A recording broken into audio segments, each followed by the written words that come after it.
5월 셋째 주 구역 공과입니다. 네, 벌써 5월 셋째 주 준비하면서 벌써 5월 셋째 주라는 게 깜짝 놀랐습니다.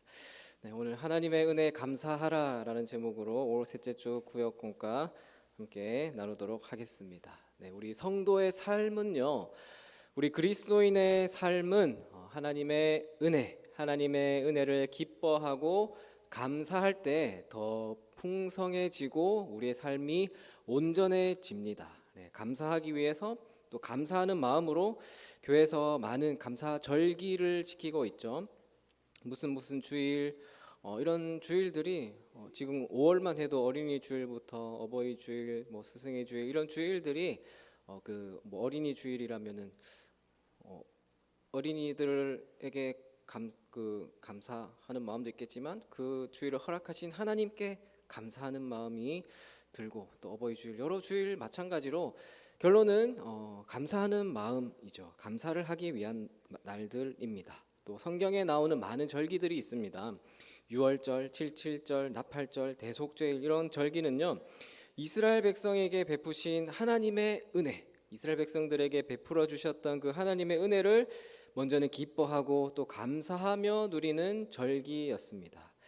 그래서 감사라는 게 그저 마음에 감동을 느끼는 그런 감정이 아니라 함께 고백하고 감사를 고백하고 표현하고 나눌 때 비로소 공동체 안에서는 온전해진다라는 것을 오늘 구역공과 말씀 질문을 통해서 함께 나누고자 합니다. 자, 우리 질문 함께 보시면 1번에서 하나님이 유월절과 무교절 준수를 명하십니다. 1번은 1번입니다. 유월절에 이어지는 명절, 무교절의 첫날에 첫날과 일곱째 날에 지켜야 하는 규례는 무엇입니까? 민수기 28장 18절과 25절 말씀에 말씀하고 있습니다. 18절과 25절 우리 함께 읽어보도록 하겠습니다. 그 첫날에는 성회로 모일 것이요 아무 일도 하지 말 것이며 25절 일곱째 날에는 성회로 모일 것이요 아무 일도 하지 말 것이니라. 자, 유월절에 이어지는 이 명절 첫날과 일곱째 날에 지켜야 되는 규례가 뭐냐면 성회로 모여야 되죠. 성회로 모이고 아무 일도 하지 말아야 합니다. 지켜야 하는 규례는 성회로 모여야 하고 아무 일도 하지 말아야 합니다. 자, 여기서 유월절이 나오는데 여기서 유월은 넘어가다 할 때 그 넘어간다라는 뜻이죠. 이스라엘 백성들이 출애굽을 할 때 그 이스라엘 백성들을 하나님께서 지도자 모세를 통해서 구출해 내셨는데 그때의 마지막 재앙이 장자의 죽음이었습니다. 첫 번째로 태어난 사람이나 짐승이나 할 것 없이 다 치셨는데 그때 어린 양의 피를 문설주의 그 문 부분에 거기에 바른 그 집들은 이스라엘 백성들의 집은 넘어갔다라고 해서 붙여진 절기가 유월절입니다. 그러니까 이스라엘 백성들에게 있어서 유월절은 잔치날이에요. 잔치날인데 이스라엘의 구원, 우리를 구원하셨던, 우리를 살리셨던 구원을 기념하는 절기입니다. 또 이 유월절이 있는 달이 우리가 사용하는 지금 오늘날의 달력으로는 3, 4월이거든요.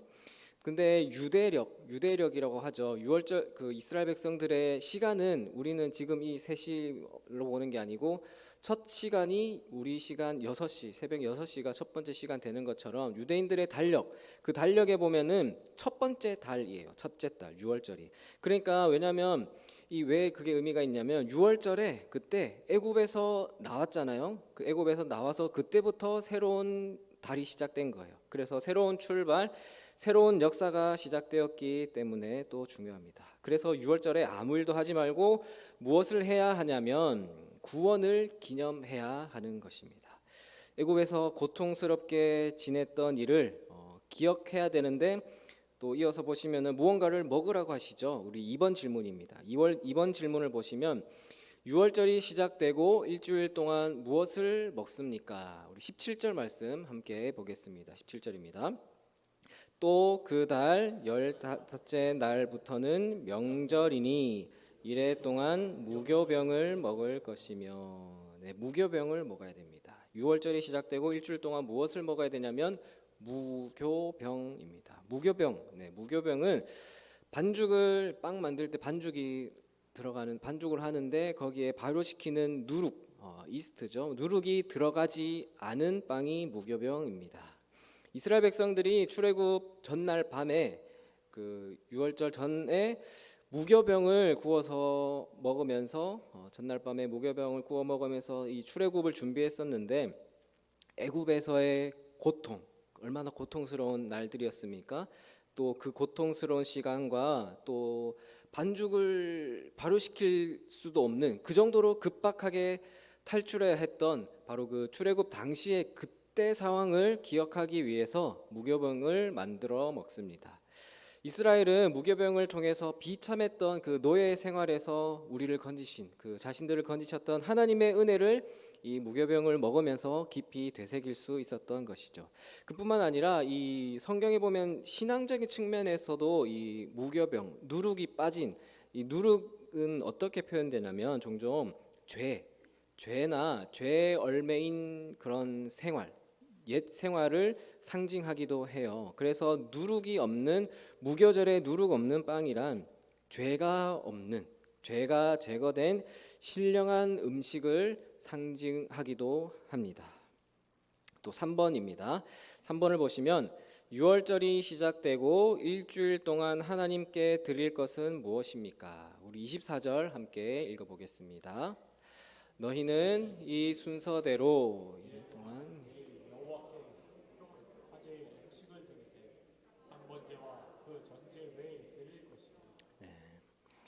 하나님께 드릴 것이 무엇이냐? 향기로운 화제의 음식입니다. 향기로운 화제의 음식을 드리되 상번제와 그 전제 외에 드리라고 말씀하시죠. 자, 여기서 상번제가 나오는데 상은 항상 할 때 그 상입니다. 항상. 그러니까 항상 드리는 매일 드리는 번제를 말해요. 하루에 아침 저녁 2번씩 드리는 번제가 있는데 제사가 있는데 그 상번제와 또 뭐라고 나옵니까? 그 전제 외에 전제는 그 번제 제사 단계 중에 마지막에 부어서 마무리하는 전제를 말해요.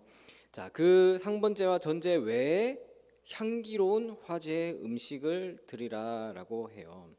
자, 그러니까 유월절이 되면 상번제라고 해서 하루에 2번 제사를 드리고 전제를 마무리합니다. 그 번제를 마무리로 하는데 그런데 그 외에 추가로 드리라고 말씀을 하세요.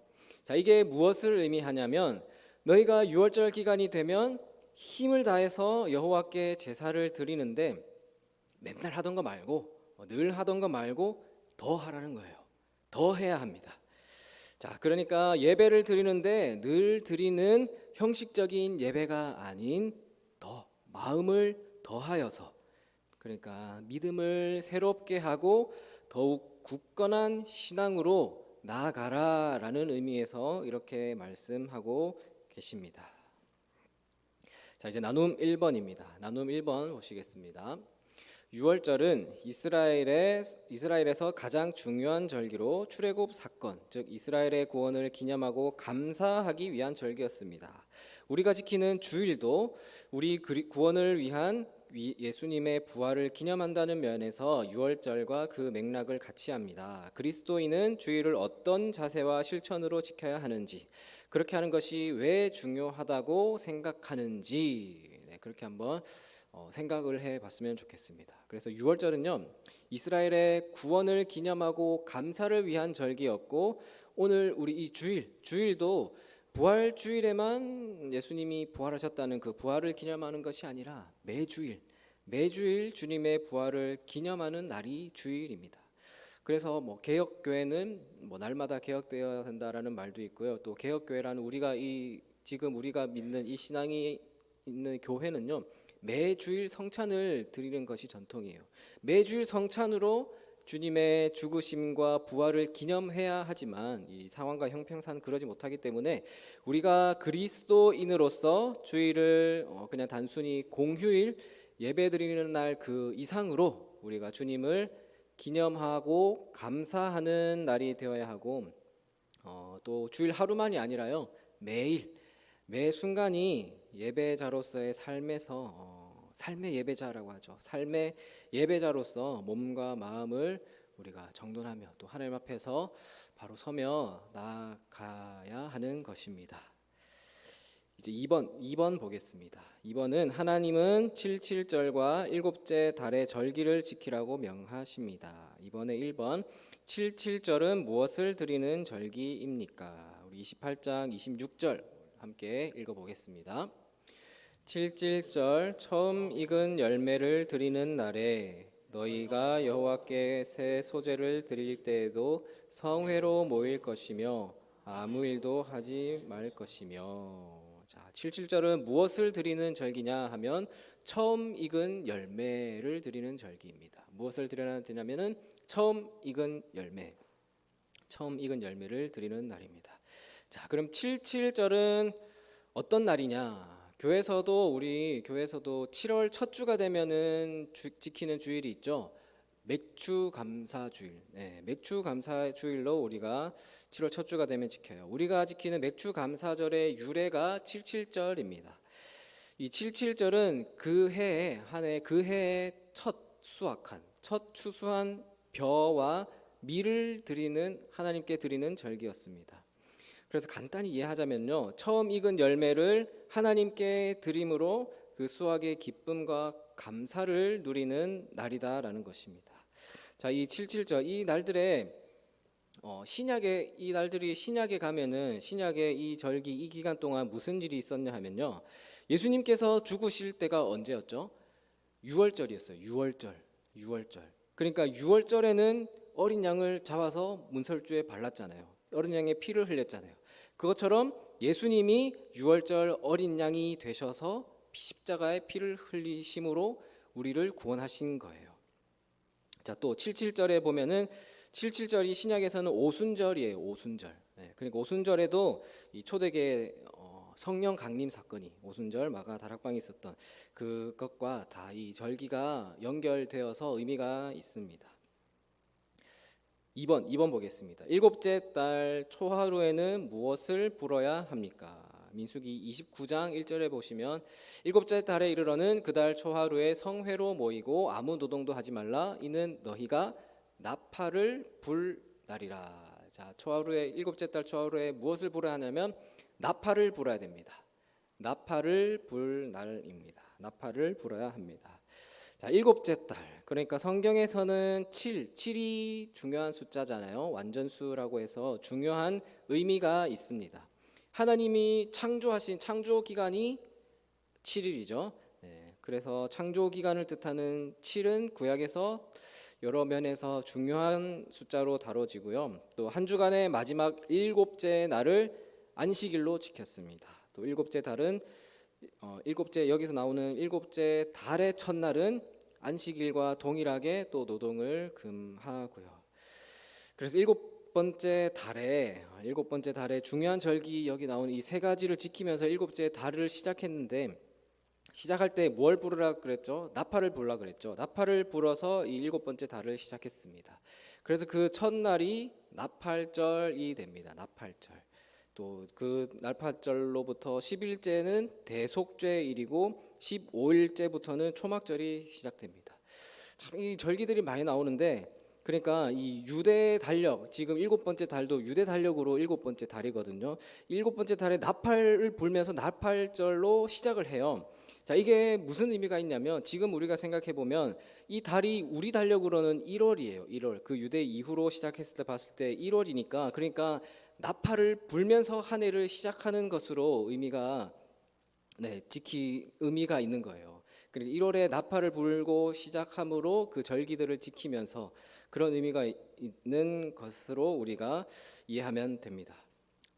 그러면 이어서 3번에 보시면 10일째, 그러니까 그 나팔절로부터 그 달을 시작해서 10일째 되면은 대속죄일이라고 나오는데, 대속죄일에 관해서도 이어서 말씀하고 있습니다. 3번에 보시면 일곱째 달 열흘에 10일째에 이스라엘 백성의 심령은 어떠해야 합니까? 자, 29장 7절 우리 함께 읽어보겠습니다. 일곱째 달 열흘 날에는 너희가 성회로 모일 것이요 너희의 심령을 괴롭게 하며 아무 일도 하지 말 것이니라. 자, 심령을 어떻게 하라고 합니까? 심령을 괴롭게 하라. 자, 이스라엘 백성의 심령은 어떠해야 하냐면 심령을 괴롭게 해야 합니다. 자, 일곱째 달 열흘, 그러니까 나팔을 불면서 시작했죠. 일곱째 달을 시작했는데 그 시작한 날부터 열흘째는 성회로 모이는 날인데, 그 날이 언제냐면 1년에 단 하루 지성소가 열리는 대속죄일이었습니다. 성막의 가장 거룩한 장소잖아요. 그 가장 거룩한 장소인 지성소는 오직 대제사장에게만 허락되었는데, 이 대제사장이라고 할지라도 언제나 들락날락 거리는 게 아니고 대속죄일 이 하루 동안에 지성소에 들어갈 수 있었습니다. 자, 그러니까 백성을 대표하는 이 대제사장이 속죄 제물의 피와 함께, 어린 양의 피와 함께, 순념소의 피와 함께 지성소로 들어가서 하나님을 만날 때 백성들은 비로소 모든 죄를 속죄받을 길이 열리게 된 것입니다. 그렇기 때문에 이 지금 질문에서 말하는 게, 대속죄일을 맞이하면서 백성들은 자신의 죄를 통회하고 깊이 회개하는 마음으로 심령을 괴롭게 해야 했던 것입니다. 그래서 심령을 괴롭게 함으로, 이 괴롭다는 것도 죄에 대한 비통한 마음을 가져라라는 거예요. 죄에 대한 비통한 마음으로 그 심령을 괴롭게 해야 하는 것입니다. 자, 나눔 2번, 3번 우리 또 함께 읽어보겠습니다. 나눔 2번 같이 읽어보겠습니다. 처음 익은 열매는 모든 열매의 대표로 상징성을 지닙니다. 곧 처음 열매를 드림으로 모든 것이 다 하나님의 것이요 하나님의 은혜임을 고백하는 것입니다. 내 소유와 삶의 주권이 하나님께 있음을 기억하고 고백하는 구체적인 행위는 무엇인지, 또 이것이 신앙에 있어 왜 중요한지 이야기 나눠봅시다. 3번입니다. 이스라엘의 대속죄일은 죄악을 애통하는 마음으로 하나님 앞에 서는 날이었습니다. 나의 죄악을 하나님 앞에서 자복하는 시간, 회개를 통해 삶을 거룩하게 회복하는 시간을 어떻게 확보하고 있는지 나누어 봅시다. 네.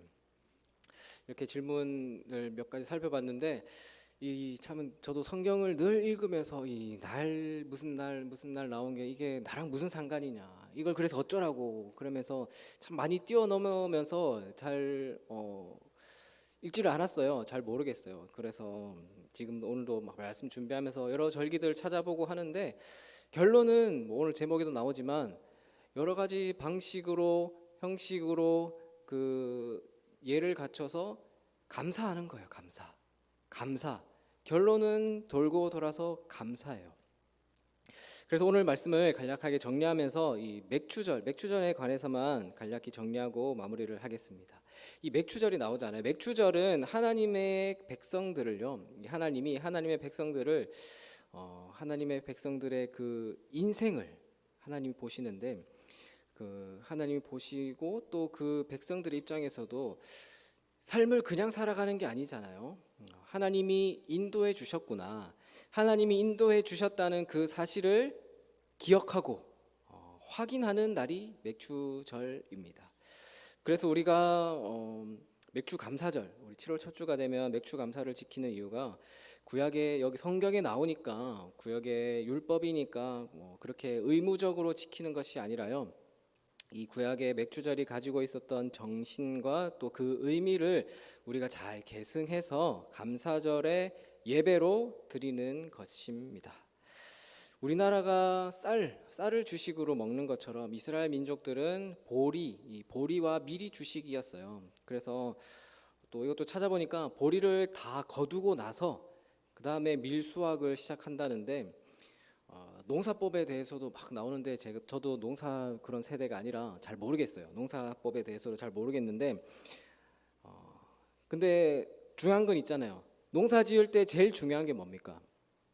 날씨잖아요. 날씨, 자연 환경이지 않습니까? 해도 비춰야 되고 비도 내야 되고, 그런 자연 환경이 잘 돌아가야 되는데, 그 자연 환경을 주관하시는 분이 누구세요? 하나님이시잖아요. 그래서 이 하나님께 이 감사절은 이 절기에도 그 가운데서도 여기 오늘 나오는 맥추절은요, 이 자연 환경뿐만 아니라 모든 것을 하나님이 주관해 주셔서 농사도 잘 짓게 해 주시고, 그렇게 해서 우리 생명과 또 우리 백성들, 우리 공동체의 운명을 하나님께서 인도해 주셨고 지켜 주셨구나 라는 하나님께 감사드리는 절기로 지켰던 것입니다. 그래서 우리도 뭐 오늘의 맥추절은 아니지만 맥추절은 1년의 절반이 지나는 시점에 드리거든요. 그래서 한 해 절반을 앞 전반기를 무사히 지켜주셨고 또 인도하실 하나님께 감사하는 의미로 지키는 것입니다. 또 한 가지 맥추절은요, 하나님의 백성들이 하나님에 대해서 가지고 있는 믿음, 하나님을 믿잖아요. 하나님에 대한 믿음 그리고 신뢰를 중간 점검하는 거예요. 점검하고 재확인하는 날입니다. 자, 6월절이 나오는데 6월절은 그 출애굽할 때 그때 당시에 구원을 감사하는 데 더 초점이 맞춰져 있다면요, 맥추절은 우리를 인도하시고 또 책임져 주시는 그 은혜에 대한 감사의 의미가 강합니다. 그래서 하나님은 구원만 하시고 끄집어내시고 알아서 살라라고 내버려 두시는 그 방임하시는 분이 아니시라 끝까지 책임지시고 구원한 그 백성들의 삶을 인도하시는 하나님이십니다. 그래서 맥추절은 지금까지 하나님 인도하심에 대한 감사를 올려드리는 날이자 그 인도하심이 과거에서 그때 인도하셨던 걸로 끝나는 것이 아니라 현재와 그리고 미래에도 그 구원하심이 이어지고 있고 또 하나님이 택하신 백성들을 끝까지 책임지신다는 신뢰와 감사의 고백이 담긴 날이라고 할 수 있습니다. 그리고 오늘 질문에 나오지 않고 또 우리가 보진 않았지만 27절, 26절, 7절부터 보시면 77절에 드려지는 제사와 헌물에 관해서 쭉 나오잖아요. 거기서 31절에서 가장 중요한 걸 말씀하세요. 가장 중요한 게 뭐냐면 흠이 없는 거예요. 흠이 없는 것을 드려야 했습니다. 흠이 없다는 것은 구분된다라는 것이죠. 그게 거룩하다라는 것인데 거룩한 것으로 드려야 하는데, 자, 이것도 우리가 쭉 그 맥락을 이어서 우리가 신약에서 그 말씀을 본다면 로마서 12장에서 말씀하셨어요. 로마서 12장 1절 말씀에 보면 이렇게 말씀하시죠. 로마서 12장 1절 말씀에 보면 그러므로 형제들아 내가 하나님의 모든 자비하심으로 너희를 권하노니 너희 몸을 하나님이 기뻐하시는 거룩한 산 제물로 드리라. 이는 너희가 드릴 영적 예배니라 라고 하셨어요. 그러니까 몸은요, 여기서 몸은 단순히 육체만을 말하는 것이 아니라 우리의 삶 전부를 포함하는 겁니다. 그래서 하나님이 가장 원하시는 제물은 흠없는 소나 양이나 그런 물질이 아니라 하나님의 백성들이 하나님 앞에서 거룩하고 순결한 믿음의 삶을 살아가는 것을 하나님이 원하시는 것입니다. 그래서 사랑하는 우리 동인교회 성도 여러분, 우리 모두 하나님 앞에서 흠이 없는 거룩하고 순결한 믿음의 삶을 살아가시는 여러분들이 다 되시기를 바랍니다. 그래서 저와 여러분들이 나 자신을 우리가 산 제물로 하나님 앞에 올려드릴 수 있는 우리가 다 되었으면 좋겠습니다. 지금까지 나를 인도하셨고 붙잡아 주신 하나님이 과거뿐만 아니라 현재와 미래에도 내 삶을 인도하시고 붙잡아 주실 것을 믿으시고요. 특별히 감사절, 맥추감사절, 추수감사절과 같은 감사절기에만 이런 인도하심을 다시 생각하고 기억하는 것이 아니라 매주일, 매일, 매 순간마다 하나님의 인도하심을 기억하고 또 앞으로 인도하실 그 하나님을 기대하시고 늘 묵상하시며 우리의 삶을 인도하시는 하나님 앞에 하나님을 예배하며 영광 돌리는 삶을 살아가시기를 늘 소원하고 애쓰시는 여러분들이 다 되시기를 주님의 이름으로 축원합니다.